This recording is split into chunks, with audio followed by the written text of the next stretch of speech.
Today I'm going for a first run in the Adidas Alphaedge 4D DeathStar.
5.12 miles, 9 minutes, 43 seconds per mile, 141 beats per minute on average today.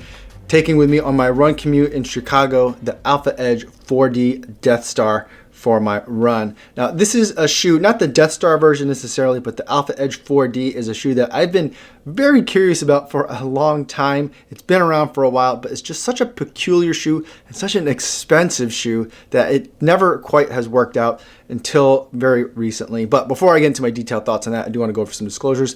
This is a pair of shoes that I purchased with my own money. No one sent it to me. No one's paying me to wear the shoe or to make this video.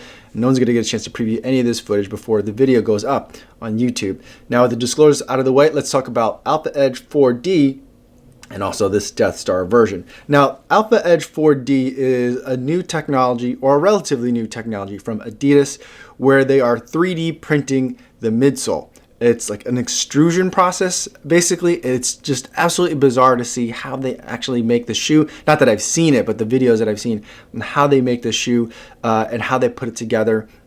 And looking at it closely, it's a lattice, like mesh web type of design.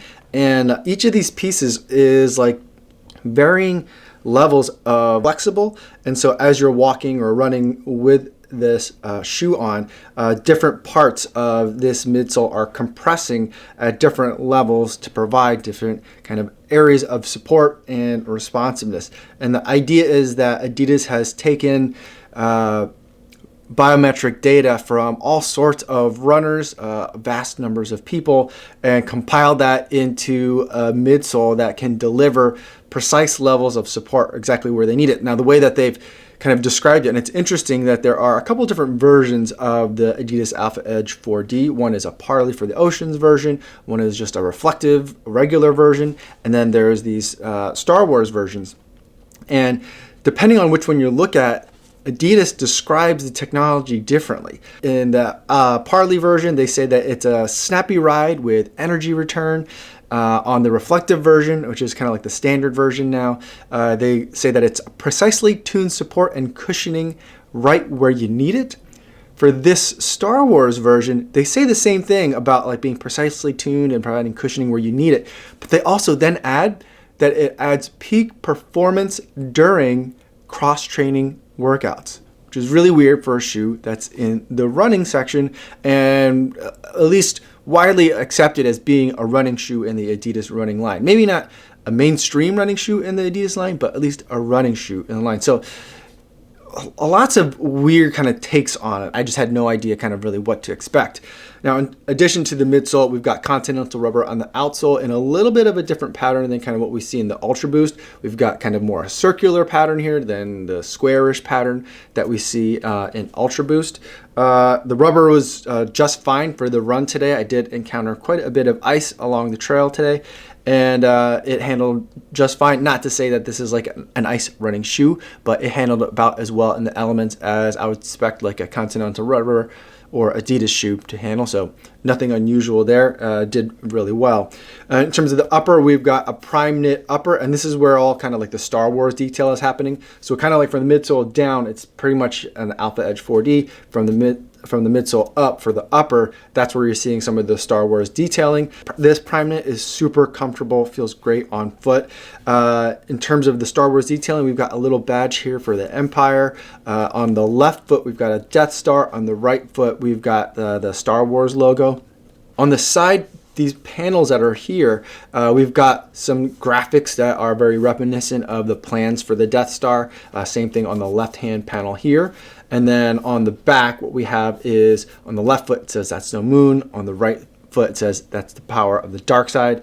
And so we've got some interesting little details here. And then the last little detail is on the little end part of the shoelace, there's another Empire logo. So it doesn't go over the top in terms of the Star Wars detailing. I kind of wish that there were more Star Wars kind of influence to it, but I think there's a range. So some of the variety of Star Wars Adidas shoes that have been released recently, there's a range. Some of them, I think that's like a little too much.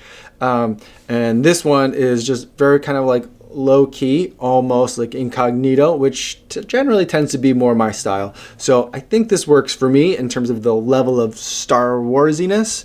But it's also a $300 shoe. And so for like $300, I kind of was thinking this is where the over the topness should be in terms of the Star Wars kind of co-branding or like the customizations. So overall, a little bit disappointed in like the amount of Star Wars up top. But let's talk about like this midsole in terms of how it feels to run in. Now, the first thing that I will say is that this is an incredibly heavy shoe. The Ultra Boost 19, which I've been running in lately, I think that is a very heavy shoe. It's relatively well balanced, so you don't notice like the full weight. It doesn't feel as heavy on foot as the shoe feels in hand. This shoe feels incredibly heavy in hand. On foot, it still does a pretty good job of finding good balance. I would say that my favorite times in this shoe are after a run. So after a run and I'm walking around, this shoe feels great to walk in. It's not a soft experience, and you would think with how like mushy and pliable some of these individual parts can be, that it would be a very soft shoe, almost an unstable shoe. That's kind of what I was expecting, but it's in fact the opposite. It's a very like stiff shoe. It's not uncomfortable. It's in fact a very comfortable shoe to walk around in. It's a pretty comfortable shoe to run in, but it's not soft. It's weird how it does that. I think that what it's doing well is getting kind of like the fluid dynamics. Fluid dynamics isn't the right word, but like in terms of distributing the impact through the foot strike and the gait cycle, I think it's doing some interesting things here. Does it rescue it from being a very heavy shoe, a little bit of a clunky shoe? I don't think so. And so I think that it's a shoe that can be run in, but I'm not necessarily sure I'm ever going to be recommending that people pick this up as a running shoe. It's not something that I think of as like a max cushion shoe. I think if it's anything, it falls in the daily trainer category, but it's a little bit heavy to be a daily trainer. And it's certainly way too expensive to be a daily trainer at $300. It's just absolutely bonkers. And that's ultimately where I just don't understand this Alphaedge 4D. It felt to me very much like on shoes. The road manners were very different. It felt very different on foot than on Cloudflow shoes, but it felt like on as a brand, and this kind of fits in the same category where it seems like it's a gimmick for gimmick's sake. And the best way to be fair to the shoe is to ignore the fact that it's got these like things going on and try to see, how does this compare to like a regular shoe? If it didn't look like this and have all this stuff going for it, how would I compare it? And I'd say it's kind of like a average daily trainer. So it's not something that I'm going to be, I don't think, buying again until they make substantial changes to it. But I am fascinated by the idea that we could 3D print a midsole. And I think ultimately where I'd love to see this go is that they could 3D print a midsole not for runners, but 3D print a midsole for this runner. And so if they could customize this to people, that's where I think $300 would be worth it. To make it so that way, based on my foot strike at certain speeds, like get me on a treadmill, get me going at my daily trainer pace, or even at my faster pace, maybe my race pace, and see where do I need support, and they can make this a lot lighter, then I think we've got something magical. But as far as now, I don't see what I'm getting for that $300 in terms of the Alphaedge 4D midsole. That's just my first impression. I don't even have 10K in the shoe, so that's kind of like my gut reaction to it. I'll run it a little bit more. I'm not like dying to go put a bunch more miles into it, but I will put more miles into it just to see if my opinions change on that after just this first run.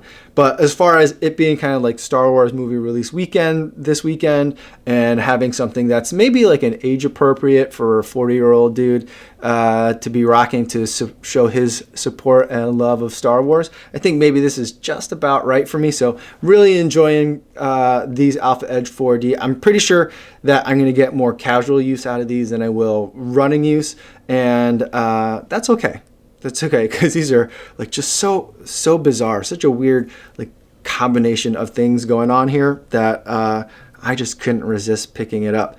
I wish it wasn't $300, but other than that, I'm very happy with the purchase.